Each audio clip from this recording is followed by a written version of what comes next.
I see a lot of them joining. Yeah. Hello, everybody. Sorry for the delay. Yeah, sorry for the delay.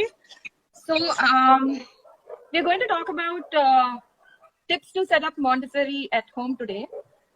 I don't know much about Montessori. uh, but I was like really curious about all this Montessori shelves and Montessori materials, and I wanted to know more about it. And when I was talking to Maliha, we thought, why not just do a live? Probably it will be helpful to a lot of other people. So here we are. Should we go ahead? Yeah. So, I think we should start off with trying to understand what exactly is Montessori. Like, what does it mean? Like, So it was completely formulated by Dr. Maria Montessori. So that's how the name comes, Montessori, one way. And you see, actually, the way it is portrayed today, it has something that has evolved for the past century. It is just 100 years old, not farther than that. But these principles are something which we are following even without knowing that it is Montessori. Like our parents, our grandparents would have definitely followed it, but without the knowledge of like it is proper Montessori bolke. So the term has been coined now, and she has written a lot of books based on her observations. So that is how this has evolved over a period of time, and we should always go back to the text and refer to it when we want to get a complete understanding of exactly what is Montessori. But to put it in a layman term for like everybody to understand easily, everybody cannot go and read all the books there. So for right. us to so for us to just understand is just one thing, provide a freedom and independence to the child. You raise a child in such a way that he is dependent on nobody but himself. So giving him that confidence, the confidence that he gains out of those exposure, that is exactly a Montessori way. It is more of a life, not of a lifestyle change, but more of your thought process change, how you parent your child. So when Adi was born, I didn't know much about different types of teaching methods, or I heard about Montessori schools and all, but I was not much aware about what exactly it was.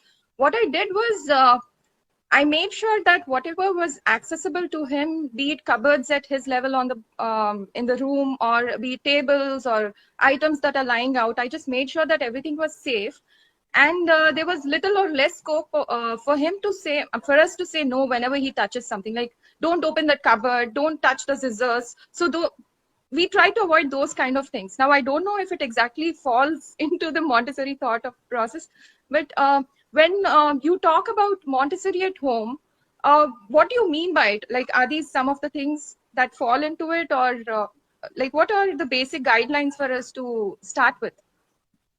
So actually, Maria Montessori, she designs the classrooms replicating the homes. So it is the other way around. So those classrooms were designed as like how our homes should be, or how our homes are in day-to-day life. But today we think Montessori school, matlab we have to set like that. We have our own standards of thought, and there's a lot of misinformation out there, mostly in social media, that I have come across. They're labeling all wooden toys as Montessori, which is definitely not. All costly items is Montessori, and a lot of importance given to the Montessori shelf. So it has been deviated more towards monetary purpose. I felt, okay, no offense to anybody, but through my access to the social media, I have found this. But actually, Montessori is your lifestyle, your thought process. Like I said, now like it is something that you have to do in your day-to-day basis. From a simple things, like you said, keeping things to the access of the child so that the child does not look up to you. See, today you see in most of our homes we get cribs and put the child in the crib right from they are born. So what happens? Even a small baby, like 2 month or 2 month old or 3 month old, when they want something, they cry. Okay, and what do we do? They are dependent on us for them to take out from the crib. So the process, the thought of dependency is coming from them from that age. Imagine if you're just going to use a floor bed. When the child, when he learns to topple out and when he learns to crawl, he need not depend upon you. You see a lot of Right. kids on the trip, they will just raise their hands and cry because they wanted to be lifted out. Not all the time, but especially when they get up from their sleep or when they are done with staying in the crib, they want to come out. They are looking at us for us to give them that dependency to take them out of the crib. So, in a short way, cribs are not Montessori. So, everything, no, every small tiny details of your home, your bathrooms, your kitchens, your everything, how you can make the child perform the day-to-day activities by himself and not looking upon you and me to help them. So that is how you slowly transition completely your home.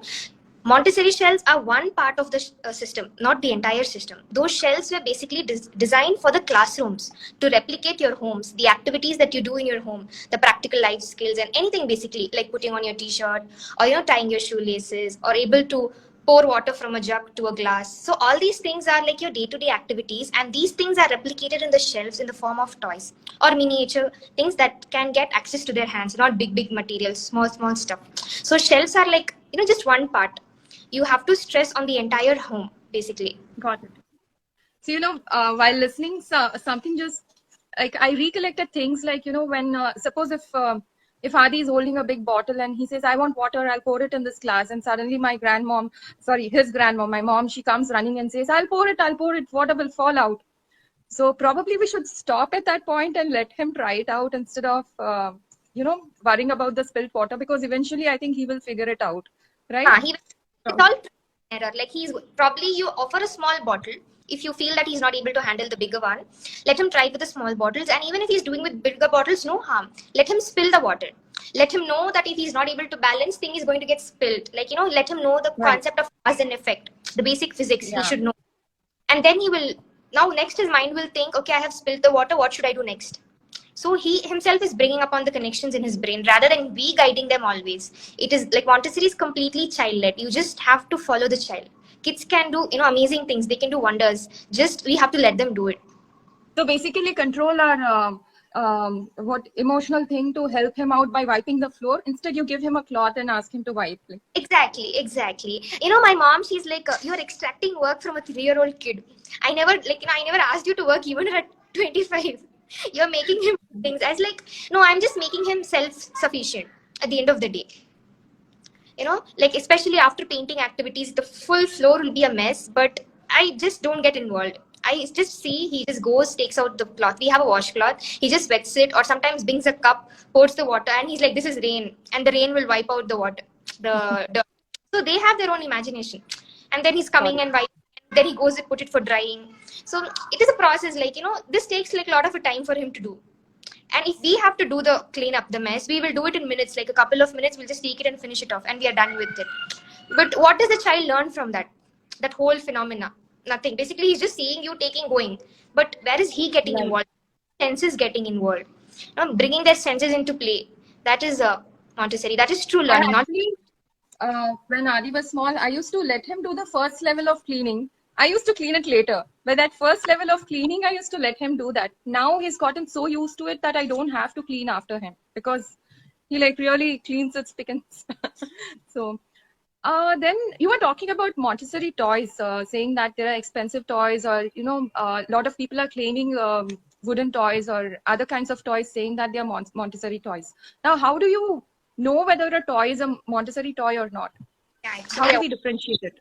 Yeah, actually noted so that I'll be very specific, and I would love it if everybody can write it down also. Or probably I'll put a post because it is so important that we just get lost in this whole market of toys, because we always want to buy toys for the kids. Like, we are never satisfied with the number of toys we have for them.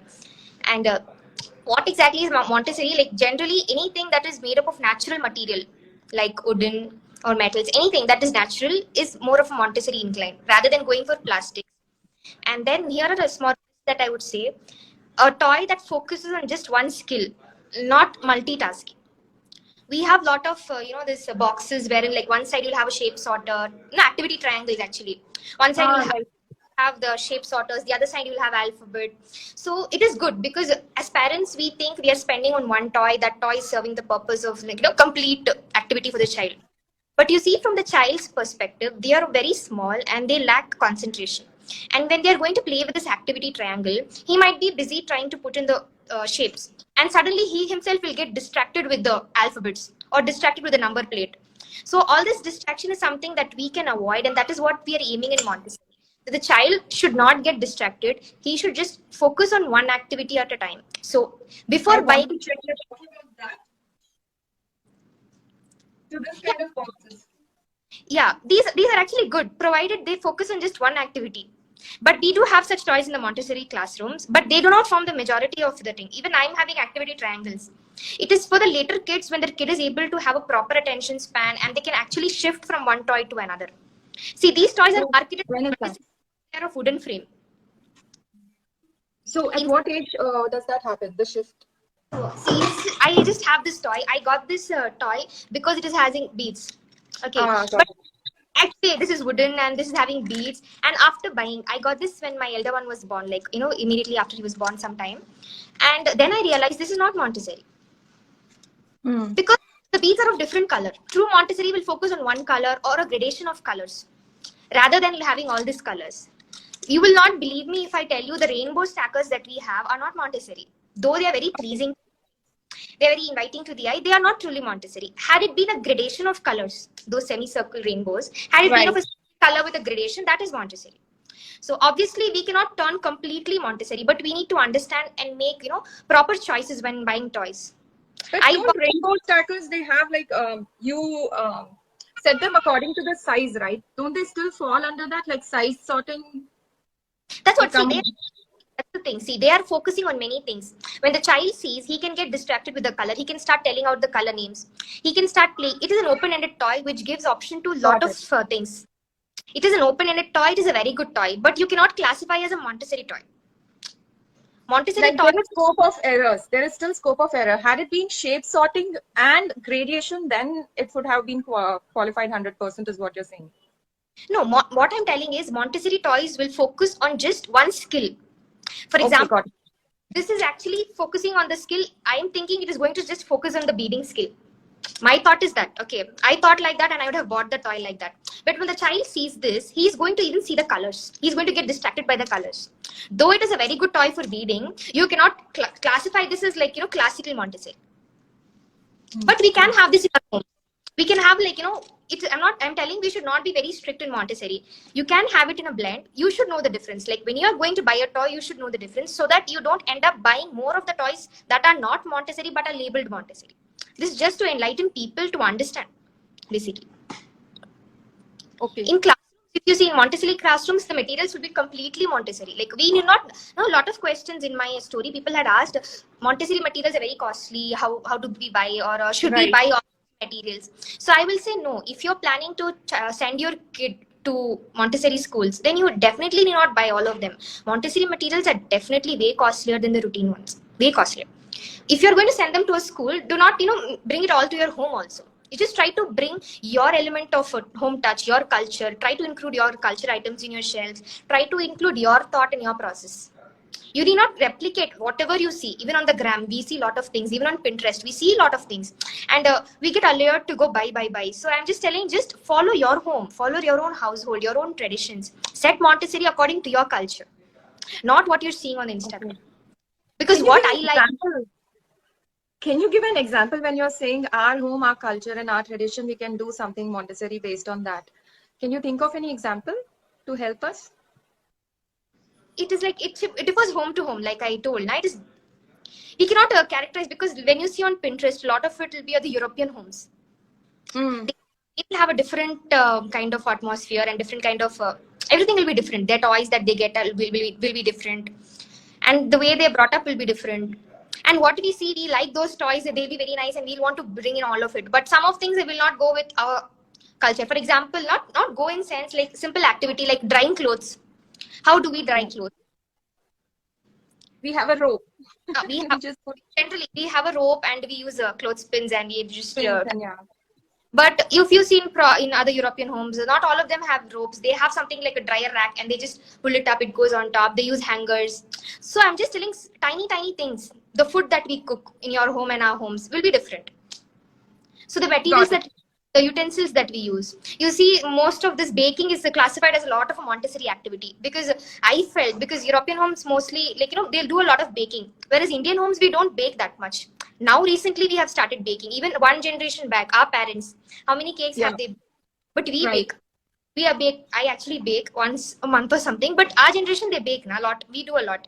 And we get a lot of this scooping materials and all, thinking that it is all for the baking. We teach the child baking. But more than that, you can teach the child how to make a chapati instead of giving that baking.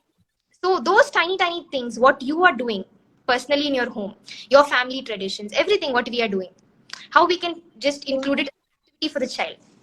So I don't know if this falls under Montessori, but again, I'm moving. Sorry, I'm moving a lot. But so we don't have a Montessori shelf as such, but this is how it's not.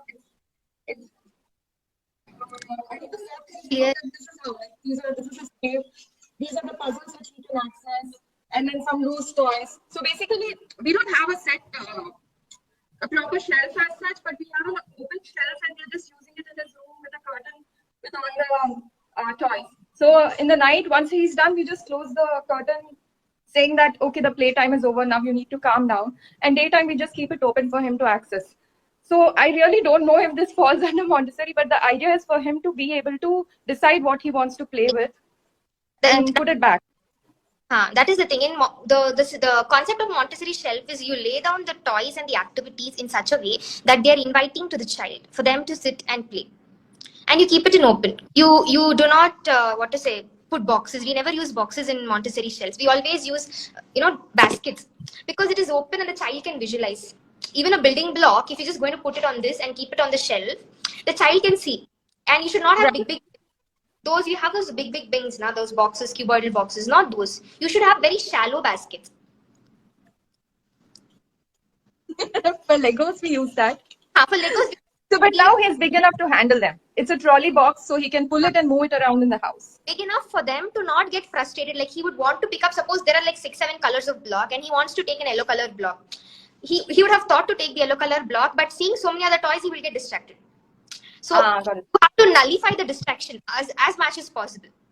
That is the concept for using shallow shelves so that they can see, target and take it. In big bins, things go inside, and by the time the child is digging, this is okay. But you have very big ones, like the size of IKEA shelf, those storage which we use in the cupboards. Right. Those some people, most of us I have seen, they put a lot of soft toys and stuff it in and keep because it looks cute. So you can do that. It's not that you should not do, but it is not Montessori because you're actually complicating for the child. We have like, sorry, you can't see. Like this size should be okay, right? This size is okay for storage. Not for usage. Not for using. See, you can use normal cardboard boxes. This is just a box from a puzzle I had. See, it is a normal puzzle box. It is shallow and it is wide for the child to see. I have left my own puzzles here for him to just see. Easy to access. Easy to access. Yeah, easy to visualize and access and inviting. In Montessori schools, we use wooden baskets, wooden trays, because again, you need not invest on all that. I have very small coffee table. You can just see this is the coffee table. It is not. It is not a shelf, proper shelf like how you see. But it's serving my purpose of what I want. I'll just show. Yeah. See. Sorry. See. You see this? Yeah. It is just a normal stand. This is actually a shoe rack. I have repurposed like that. And these are nightstands which I have repurposed like tables. And this is a normal coffee table. You don't have much partitions and all. But just 2 to 3 toys. Ideally, you can have like around 8 to 12 toys depending upon the age of the child in a complete shelf. But again, you have to take lead from the child. So, got it. Yeah. Actually, I have a separate video here on Montessori shelf setup guide. All the guidelines. There is like, n number of thought process for you to think about and before deciding how to set up the shelves, how to not overdo it, keeping a lot of size and in what pattern to keep and how to keep. So it is linked in my YouTube channel and I will post it on Insta also after editing. So if you all want to see, you can just have a look from there also. It will have all the points discussed. Maybe we can share it along with the live. I've also heard about something called sensitive periods. What exactly does it mean? What is it? What are sensitive periods? Sensitive period is basically there are small, in medicine we study about growth spurts of time wherein utilize the growth of the child because you have a lot of hormonal release. So that growth of the child is used for any treatment that we do, especially in ortho, where you do the clip treatment and all. So it is basically using the potential of the child at that period and using it for your benefit. Same thing goes for these schemas. We call it the sensitive period. At particular period, Maria Montessori had observed that this period, the child has innate interest or innate growth spurt for those activities. It has come out of a lot of observation. So if we can utilize that, like for example, 0 to 5 years is the growth period, the sensitive period for movement. especially 0 to 1. You see a child, he can turn over, he can crawl, he can walk, he can run. So in those ages, you give him activity which is involving the gross motor activities. For 2 to 3 years, 1 to 3 years, it is the sensitive period for small objects. You see kids, they will just, try to see small things. We cannot even visualize in the homes, but from somewhere, And small things and then. So that is the sensitive period of tiny objects. So we have sensitive period for different things. So if we use it for the child, like for language, we have 0 to 6. For like there is a big classification. I do not know by heart. So what I'm telling is, if we can use those schemas, those time to give the activities based upon those schemas, it makes the child a learning process easier. Sometimes you will see the child is continuously throwing things. So he is in that period of throwing. There's a different schema for that. So what you can do, you can redirect him. You can give him balls and you can just make a basket and like teach him to play basketball or anything that involves throwing, because his force is like, he has that thought now, he has to throw. So make it purposeful, make it involved into some kind of an activity which the child can perform. yeah, make it more meaningful and rather to enhance his skills and improve his whatever. So that's about sensitive periods. And I saw someone again asking about how do we differentiate between Montessori toys and normal toys. I think she already covered it. No, I didn't cover these stuff, but deviated. Started talking about it, but someone has a question about it. See, this is baby in the house asking, I'm confused about the toys. How do we differentiate normal toys and Montessori toy aligned games? So yeah, like I said, yeah, involving a child in our day-to-day activity. That is must. That is like essential. That is something that we, conveniently ignore most of the time, because we feel if the child intervenes in our activity, in our work, household work, it gets elongated. The time goes, like if you can put a clothes for drying, we can do it in 5 minutes. One bucket of clothes, we can just dry it in 5 minutes.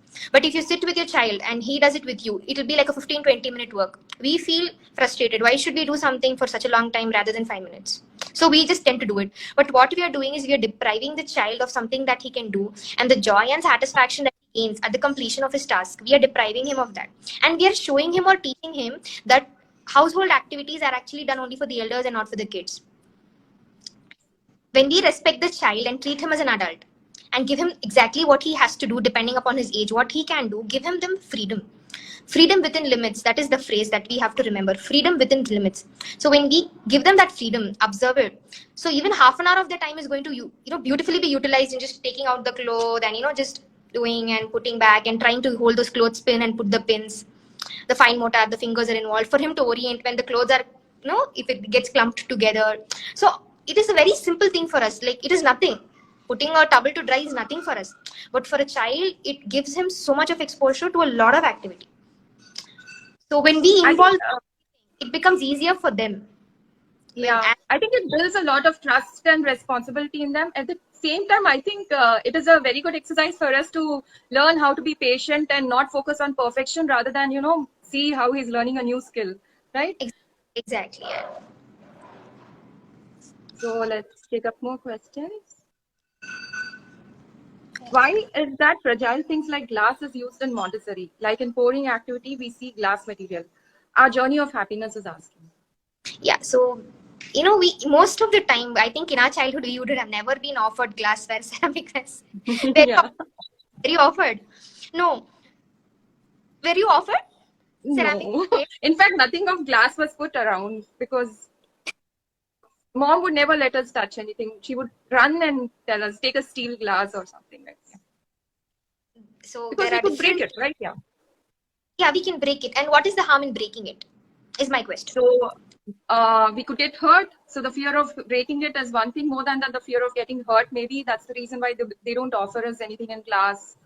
We are being more protective. We are being overprotective and we are not trusting the child. That's the equation. Basically, we are not trusting the child. You will not believe, right from when my kids were like 16, 18 months, they could effectively pour glasses in, glasswares and drink water. They can eat from glass plates, the ceramic plates. When we had gone for a party to a guest, they were shocked. Like he could take the plate and take it to the sink and wash it and keep it back at 18 months. I'm not exaggerating. Wow. Because I never told him don't touch. I just told him, you explain to the child. You talk to them in a way that they can understand. Even if they don't start talking, kids can understand what you're trying to communicate to them. When I say this is heavy, he has to understand it is heavy. It is not like a plastic plate when he can take easily and walk. So there he gets the sense of responsibility that, okay, he's been entrusted with something. He feels like I'm big. Okay, I'm given that some responsibility. And he knows to differentiate what is a plastic, what is steel, what is metal. I mean, what is a glass. And then comes care.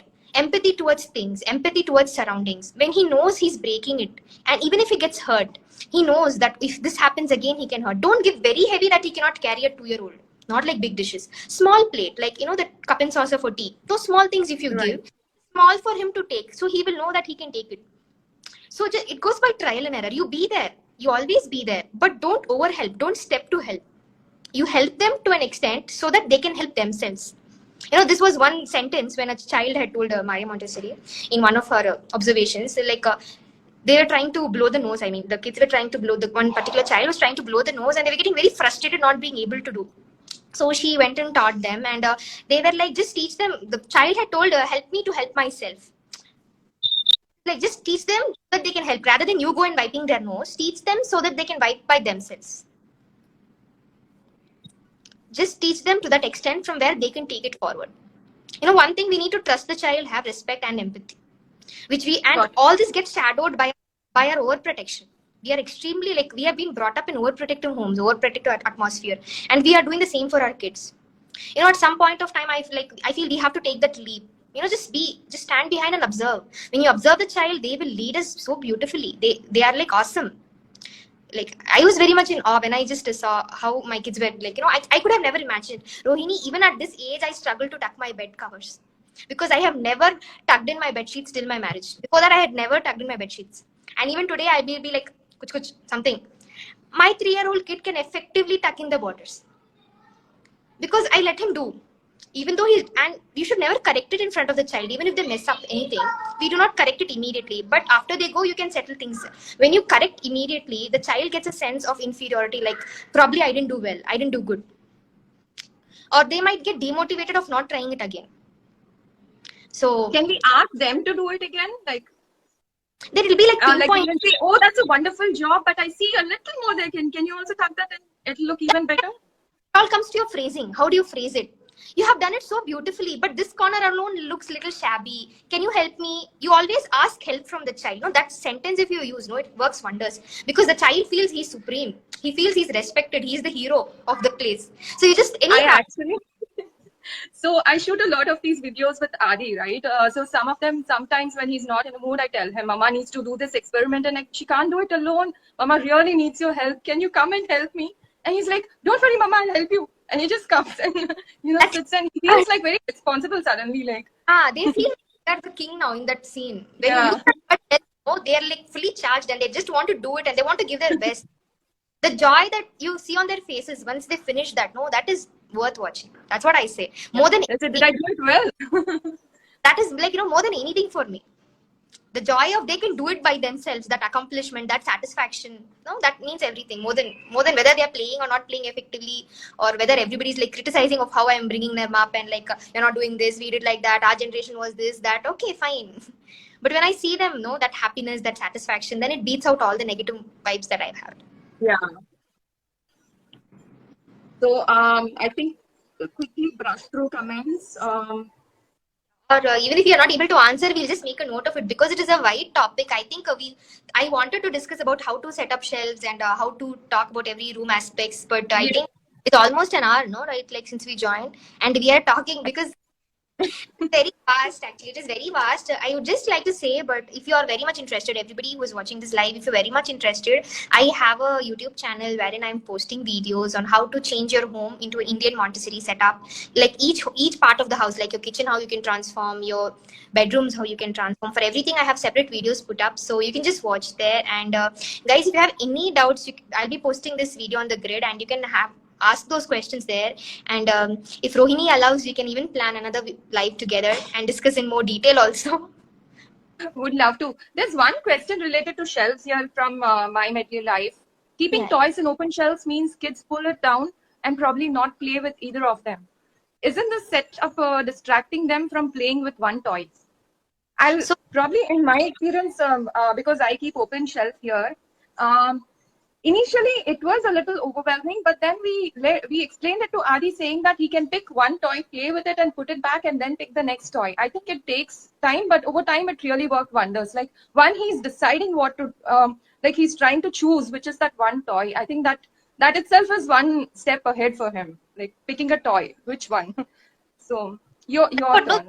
What do you yeah, think about it? we do not overdo the shelf. Like I said, you should Yeah. watch the video. People who have any doubts on the shelf, I have a separate video on setting up shelves where I have discussed all your queries.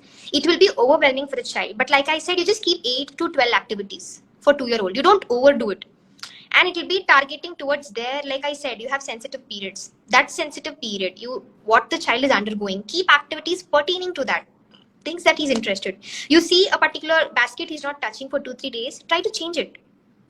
You do not have to keep changing particularly on the dot every week or every 15 days or every month. No, you just take out one toy, put another toy. It is all experimenting. It is all trial and error. You just keep, and what you will do, like for the question you asked, if you're so much scared of the overwhelming thing, then what will you do? We have a lot of toys, and we always believe in toy rotation, right? Even from the beginning, even if you're a Montessori parent or not, we are following toy rotation, most of us, because we definitely cannot put out whatever toys we have outside. On what basis will you rotate the toys?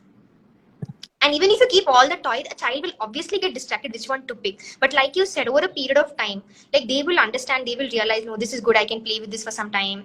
And like you said, there is a word called activity cycle in Montessori schools. The child has to go decide on a particular trait, the activity that he wants to do, take it out, it will be undone. Another important thing of Montessori basket, it has to be undone. It should not be a completed puzzle. Anything that is completed will not invite the child. They will not feel like taking it out and putting it back together. Any puzzle, every puzzle has to be kept like this loosely. Any puzzle, yeah. Any toy, a stacking toy, stacking ring. If you put a tower and all the rings together, no child will want to, immediately he will not want to take it out and take the rings out and put it back. While playing, they will do. But for the initial invitation, it is already done. It will be neat. So they do not want to disturb. It's very intuitive. If you see an undone toy, you want to go there and set it up. So because kids, they are always in a sensitive period of order. We do not know, but kids, they are born in that sensitive period of order. So we have to tap that potential and use it for our benefit and their benefit as well. So anything undone, they will get ignited like, chalo, it is inviting. They will take it, put it back. Like I said, activity cycle, you have to finish it, put it back in the tray, and the tray has to go back to the shelf from where they took it out. Everything has a place and a place for everything. So wherever you take it, it goes back there. So then only the activity is completed, not just when you finish the puzzle. When you finish the puzzle, it is not over. And if you're doing for elder kids, when they are doing all this writing activities and all, you have rolling mats. The child has to roll the mat and go put the mat. Only then his activity is done. So it will definitely not come within one night or within a week. It is a process. Slowly, they will learn. And when they learn, it is beautiful. I just saw one comment here. Somebody had commented, my child goes to a Montessori school and I know the difference. Seriously, if you send your kids to Montessori school, you will definitely see the difference. But there are not many much schools all over like the cities and towns that we are staying. So we can try at our homes, not exactly on schooling part, but how you can change every part of your home. Like I said, now, like for every situation in your home, for everything, get child size furnitures, get things accessible to their hand. You just sit down and see what can you see. And that has to be safe for the child. That has to be accessible to the child. In kitchens, you use the lowest drawers and put the plates and bowls there so that the child can take it out, help himself. In fridge, the lower thing, I have kept fruits for them and bread for them so that they themselves will open the fridge, take out if they feel hungry, if they want to eat something. Like yesterday, he wanted to have plums, Mizan. He just opened the fridge, and I'm sure my parents would have been shocked if they see a 2-year-old kid opening a fridge. How beautifully he can open the fridge, go to that rack, take out the plums, take out his plate from the drawer and come and sit. That he wants to eat. So giving him that independence, self-sake, I can do it. I just sit and observe. He's doing it, okay, fine. Help only when there is a need. I think kids just learn these things, because Adi is a pro at pulling the chair, opening the freezer, getting his popsicles. He even, puts it under the tap to make them warm and opens up, puts it in a bowl. I mean, it's amazing if you see, the things that he willingly does when he's interested in. It's so amazing that things that run in their mind. We just have to, sit and observe them. That's it. That itself is so beautiful. Things that they can come up with and they do. Nice. We'll take a few questions, is it? Or we'll be talking night long, Rohini. Yeah. So, do we have time left? Or, yeah. just, I think the comments will vanish once we turn off Ah, the lights. So I'm trying to.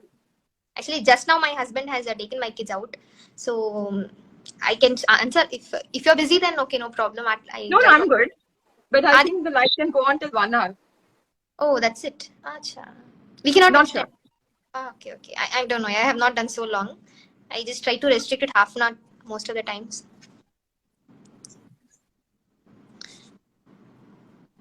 I guess pretty much. Any Okay. question that you would want to answer in the Yeah, comments, I'm yeah. just going through them. So a lot of people ask me, na, like even in the questions, what activities should I keep for 2-year-old, my 16 months? And somebody has asked for my 3-year-old. I would say Right. first sit and see the child. Yeah. Very simple. I will give you everybody who's watching this live one task. Take a paper and pencil tomorrow morning. From the time the child gets up till he goes to sleep, just sit. See the child from a new eye. You just sit and write down whatever you see. The child went and sat here. He used his right hand to pick up this. He used his left hand to close this. He sat in this posture. Every 3 minutes he's getting up, or he's walking in this direction. He wants to do this repeatedly. So you just write down. You will be amazed at the end of the day the points that you have written down, and that is going to lead you of what is interesting to your child. And those are the activities that should go to your shelf. So me telling you, somebody telling you this should go, no. We can just tell the guidelines. Probably 2-year-old can do these tasks. 3-year-old can do these tasks. I actually, before coming to the live, I have put on my stories a lot of guides that I have made previously. So people can read that. What are the different toy ideas that you can try? Different. If you completely see my guide now, you will just have an idea of what to expect. But you should not expect for every kid. Every kid is different. So you just everybody sit one full day from the child time the child gets up to he goes to sleep. Make a note or a diary exactly of what he's doing throughout. Those notes will lead you to what sensitive period your child is into and what kind of activities you can plan for him and how you can set up shelves. What will interest him? Some kids will always like to play in cars. You know, being a mom of a boy child, you know, they will always be playing cards. Whatever you do, even if you give them building blocks, stationary building blocks will be cars. Pencils will be Yeah, cars. Everything will that's be my cars. son. Everything That's will my son. so that's what now 24 hours you observe the child, make notes, and then you set up your shelf. You will be amazed. Your child will touch everything in your shelf and will not, so make you sad that I put so much of effort. He's not taking this, not taking that. So that will not be there. And Yeah. just to read in some more thing, yeah, questions. Uh, Positive parenting in a joint family. Only I am doing it, and how I can do it effectively. This Rohini. Hmm? Positive parenting. Hmm. Um,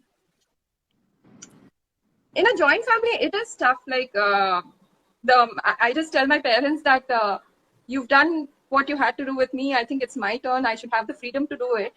And I just a lot of times when my mom, especially, she's overprotective, like you said. Not in my case, but in my son's case.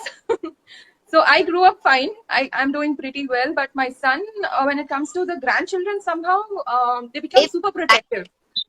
they So become literally.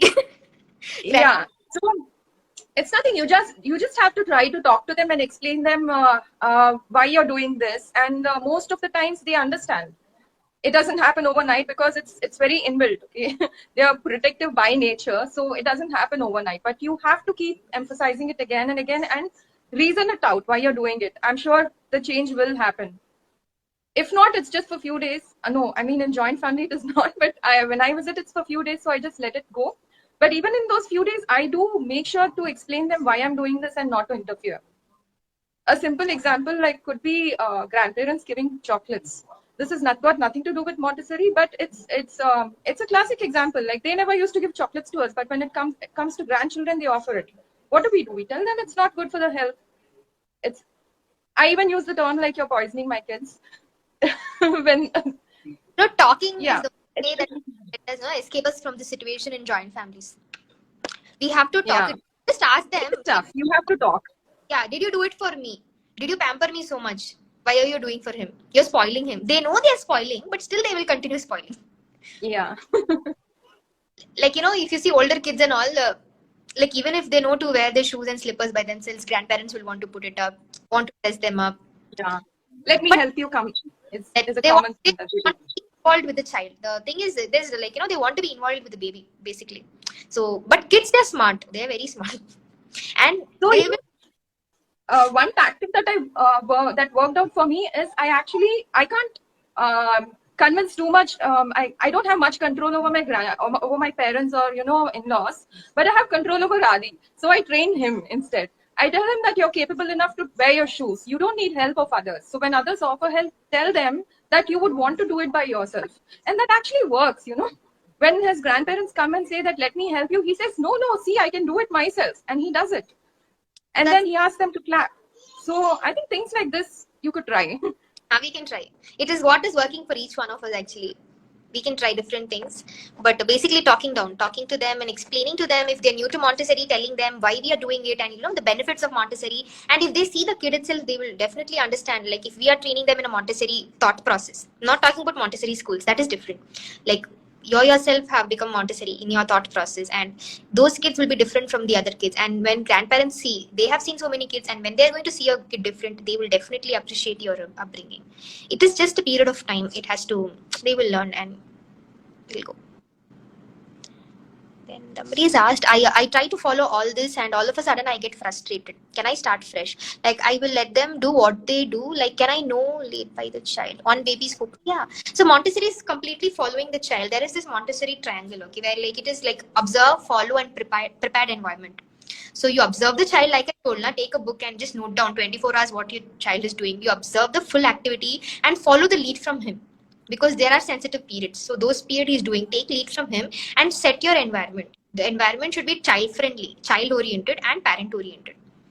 We decorate nursery with a lot of fancy colors. We get them a lot of beautiful, cartoon stuff, and we do it like, in that setup. But what is the benefit of it? What is the child, enjoying from it? The child will definitely not remember when he grows old. His nursery had so many beautiful paintings and things like that. So when you're putting all these cartoon characters, cartoon soft toys, and you're pulling the child away from real. In fact, in Montessori, we do not give them fantasy storybooks up to the age of 6 till they understand, like Cinderella or anything for the matter. Anything that is fantasy is not introduced till 6 years of age, when the child is able to completely differentiate between real and imaginary.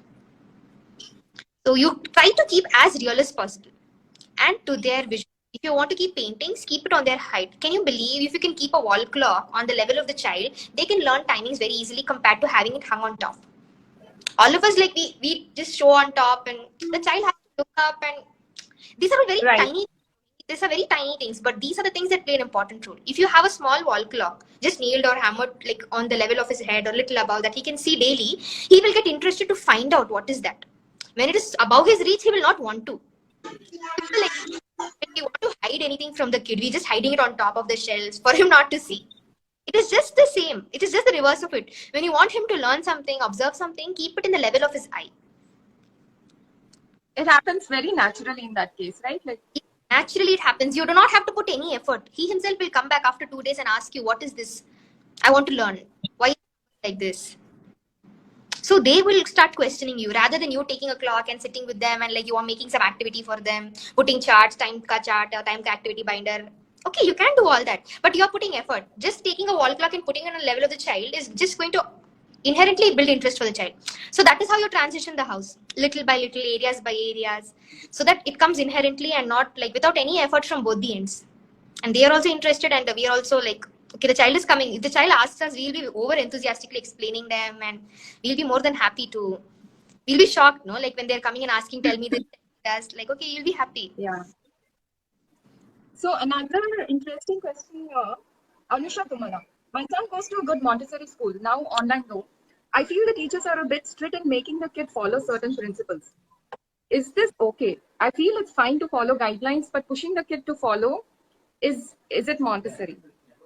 No, Montessori is not very strict. Actually, parents feel Montessori schools are very strict. Karke we feel the problem is these kids are raised in a non-Montessori setup, and when they go to Montessori school, the expectations of the teacher will be high. Or probably you will have Montessori children there who are coming from Montessori homes, and for them the transition will be smooth. But for these kids, like somebody had asked, no, they keep emptying the toy shelf. So when these kids go to Montessori school, they will be emptying everything. So the teacher might get frustrated, because other kids will not be doing that. So they will try to be strict with this child. So that is when we are thinking, oh, Montessori matlab strict teachers. It is not strict. It is like the transition has to be smooth enough.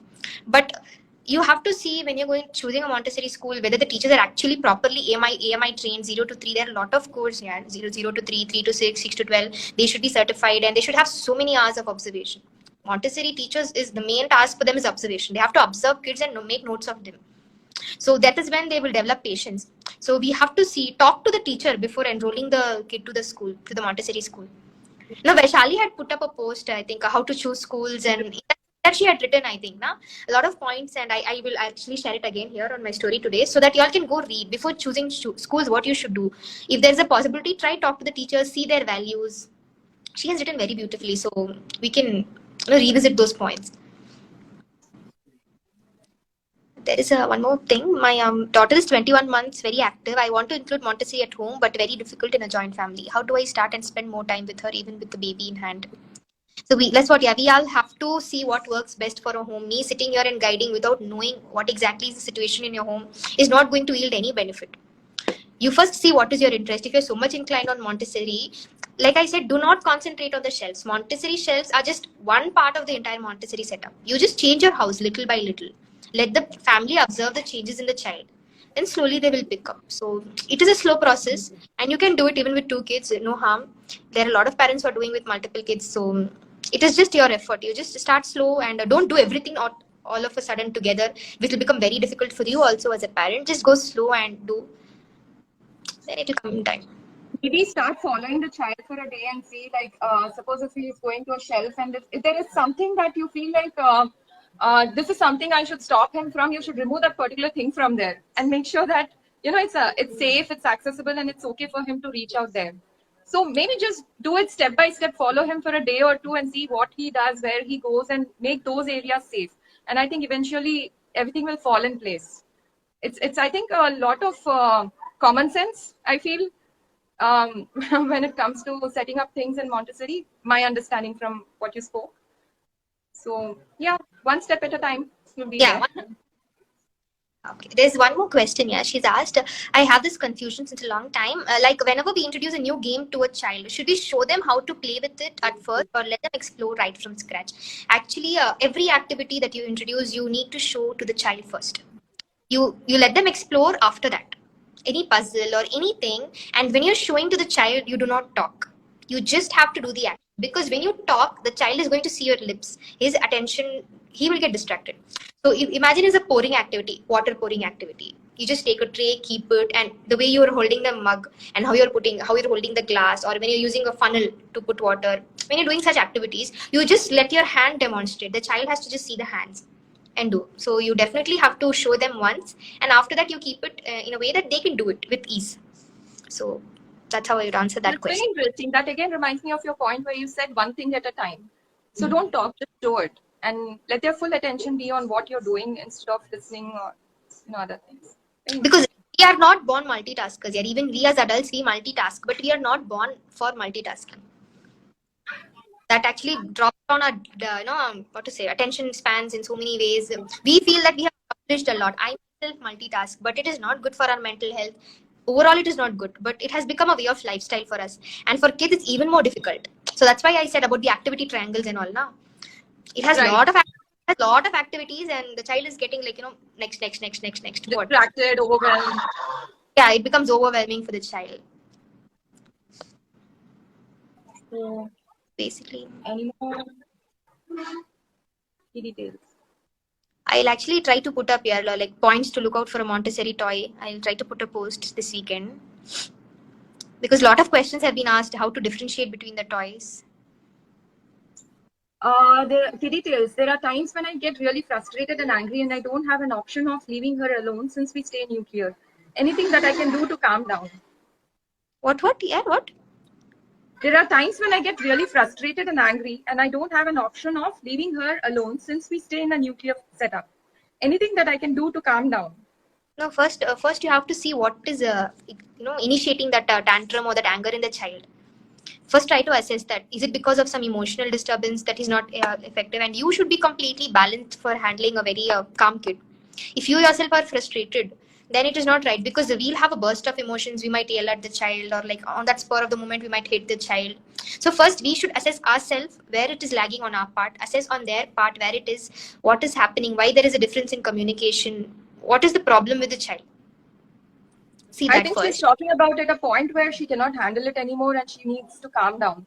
So when I'm like about to lose it, I usually try to move away from the child first, because the first reaction that comes to us as adults in most of the cases is to throw things or shout at the kid, or something physical which could hurt either Them. things around or the kid. So I try to move away, Exactly. and then probably drink a glass of water or call my husband or anyone around who can handle other than me. If not, I directly tell the child that I need like 2 minutes to calm down so that I can handle it. And most of the time it works. It works. It actually works. When I tell Adi that, hey, I think I'm not Getting feeling good about what you just did. I need some time to just calm myself down. And he understands. He gives me that. I mean, it doesn't happen all the time, or it doesn't come instantly, but over time it works. He understands that. Yeah, and communication. We have to understand from both the end where we are lagging and where they are lagging, and then try to bridge the gap. Probably she could have not slept properly on that particular day, or she's trying to communicate something, you're not able to understand that, they are getting frustrated, or she's missing some particular toy or something. Child, they get affected. Also, from our perspective, like why a lot of times when I'm like very angry and about to lose it, I actually think about it like, is it like really something that I need to be angry about? How silly or how small it is. Like it could be a very simple request, like I want to drink cold water in this particular glass. But at that point, I don't want to get up, go get that glass, or it could be a very, very stupid, silly reason. But at that point, you're not in a state of mind to handle it. And then you just for 1 second think about it, like how simple is the request, and just calm down and address it. Think of the tantrum that will follow by. Is it easier to handle the tantrum, or just accept the request or handle it? Something I think in such situations, what I do, I just think is this going to matter in next 5 years? Yeah. If it's not going to matter, then leave it. That's it. Yeah.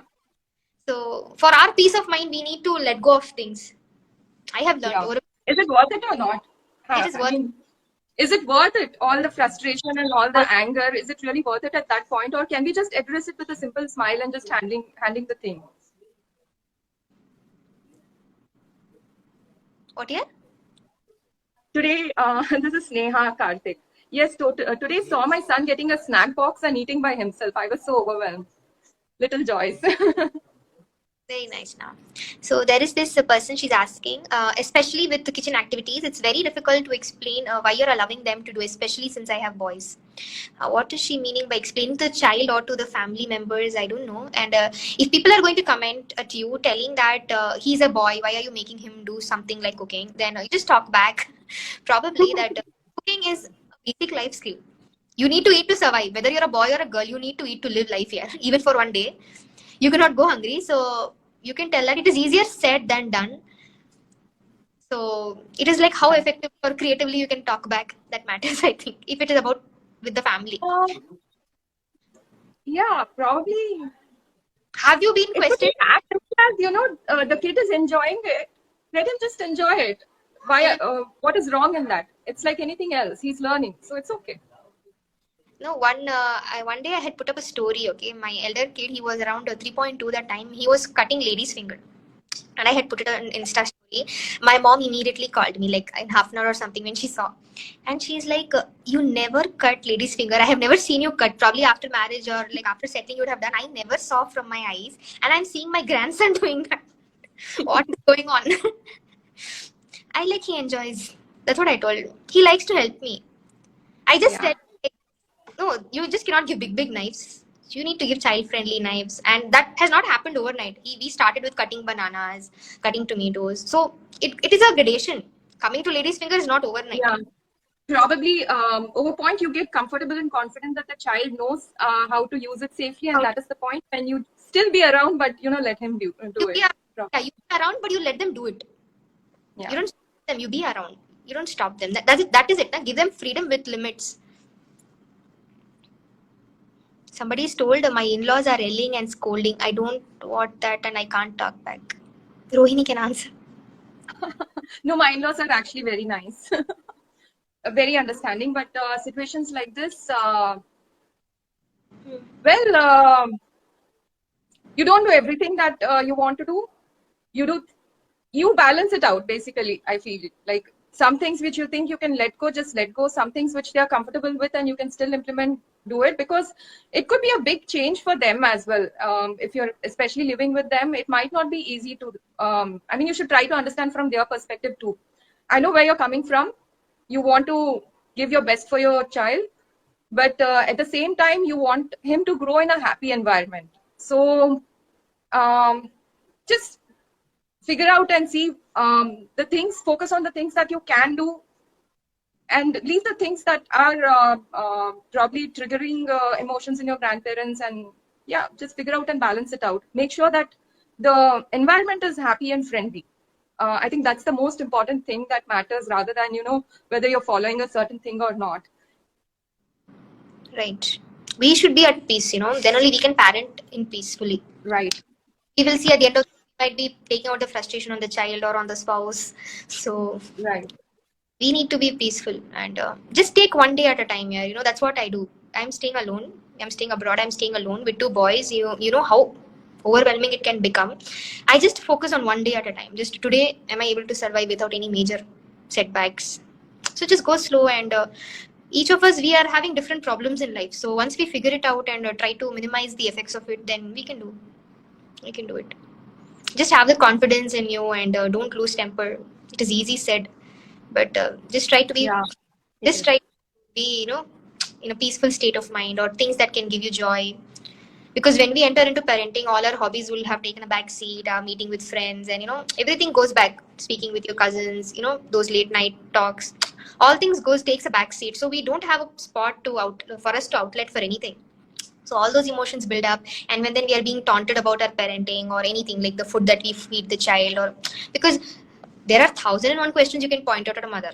People do that all the time, day in and day out, and that becomes very much irritating for us. So just try to find your own peace. Your peace is more important for the well-being of the child, whether you're following Montessori or not, whether you're following anything or not. You just be peaceful. A happy parent makes a happy child. So you just be happy. They can sense your emotions. In initial years of life, they will replicate your emotions just like that. So you just try to send all positive signals. Right. Do we still have time? There are a few more questions, but I'm not sure how much time we have left. I just saw most of it. I think we have answered. Few questions about diet they have asked, so I have conveniently skipped. Okay. I'm not eating this and that, because I would want to restrict it to completely Montessori, because we cannot talk for long now. So I just those questions. And other questions I have made a note. So probably next full week I will be bombarding with Montessori posts, hopefully. The toys, people have asked about toys, and lot of questions again and again about age. This age, what toy? There are some questions on food habits, self-feeding. Probably we'll do another session because it's not directly related. Those topics are a topic by discussion for themselves. So we can actually plan more frequent if you're okay with it, and we can try to adapt. I learned a lot. It is nice because most of the time, when I do live, I'll be like talking to myself. I don't know whether I'm just going fast, slow, or out of the topic. Even now, I think we just got deviated so much, no? Or probably I just hope it was useful to people whoever had invested their time in watching this live. I just hope it was useful to you people. There's something. My baby has writing tantrums in front of me. He knows how to write. He does not want to practice, which leads to neat lines. Eventually, I will have to scold him, give suggestions to develop his interests. I have a guide again a guide on pre-writing skills. I will post it on story today. Let them have a look at it, but don't scold the child here to write within the lines. It is okay. It is okay if they are writing outside the lines, outside the borders, and over a period of time they will learn. Yeah, they will not write like this till 10th standard. So this is the age for them to scribble. Let them try to scribble, and through scribbling they will develop more dexterity in their hands. So it is okay. Yeah, scolding, I think it could do more harm. Like, if you just let him be and probably give him a break and revise, come back to the concept after a week or a month, I think it should do more good than scolding, because that might develop a kind of aversion towards it. It could be like, Post probably right. develop feelings like maybe I'm not good at it, or maybe this is something that that is not making mama happy. Uh, there could be That a lot guilt, of negative negative things that could develop towards writing, which is definitely not good in the long term. So maybe both of you should take a break for some time and then revisit it, maybe a week or month, whenever both and of you feel comfortable about it. and just not focus on writing with pencil, just writing pencil and papers. You can just try out different activities, like you have salt tray writing, writing on boards, different activities which I told Nike will share the grid. You will have tons of activities. I even have a YouTube video, so you can have a look at it and try to make it more fun and challenging for him. Probably after some time he will show interest in writing. Just take a break, like what Rohini says, like probably break on both the ends is a must.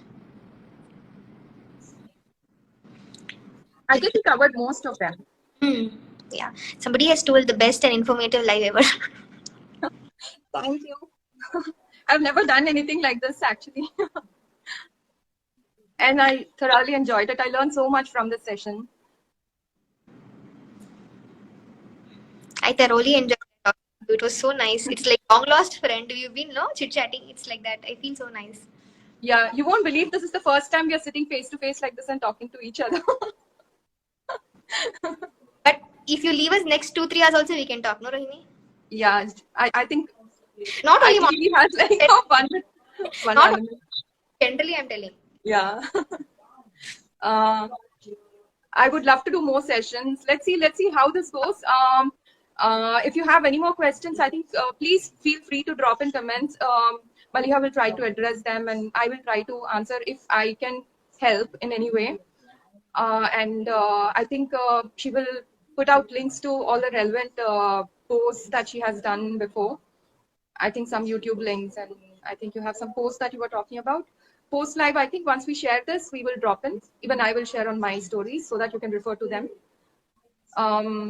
Anything from your side, Maliha? Yeah, you have said everything. Okay, then. Thank you, guys. Thank you so much. Thank you so much for joining in.